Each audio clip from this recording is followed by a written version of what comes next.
السلام علیکم ورحمت الله وبرکاته. امید لرم چې تاسو به ټول روز خوشاله به د جون په موضوع کې به دوستانو نن یو نوې خبر مخې ته راغلی دی چې مینو خان سوشل میډیا باندې ډیره مشهوره جنې ده. دا به هر یو کس تاسو پیژنې. خغان نورور د کور نه وشړله چې ډیر زیات ظلم او بد یې ورسره وکړل. خدای خبر شه چې اوس په کم در باندې به وي.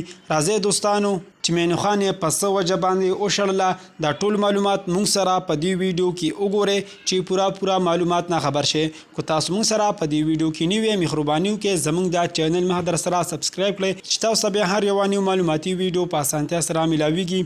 دوستانو تاسو ته به پته وي چې څو ورځې وړاندې د مینو خان ویډیو راغلی وه په سوشل میډیا باندې ډیره زیاته مشهوره شوې وه.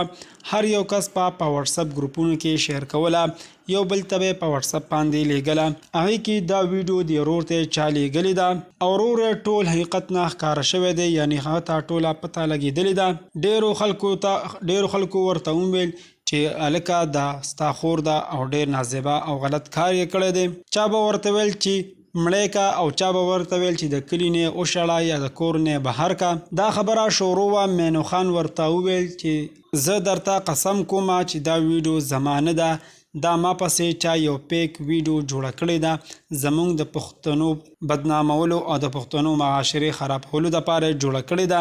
مینو خان وایي زما سر به د تن نه جدا شي، خو داسې قسمه نازیبه حرکات به زه په یو مذهب هم ونه کړم. دقې جنې ما ټول ډیټیل ریستی دی. دا جنې انډیا سره تعلق ساتي.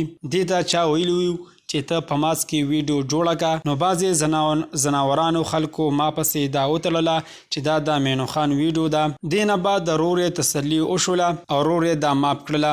بعضې نیوز والا دا خبر خوروي چې مینو خان ورور د کور نه وشړله. دا پیک نیوز په سوشل میډیا باندې چلیږي. عزتمندو دا دروغ دي.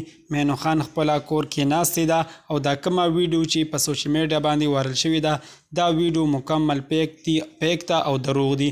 دوستانو دا وا زموږ د دې وخت نیو معلوماتي ویډیو د نورو نیو معلوماتي ویډیو دپاره سماک ټي وي د سره سبسکرایب کړئ چې تاسو ته به هر یوه معلوماتي ویډیو په اسانتیا سره ملاویږي. والسلام.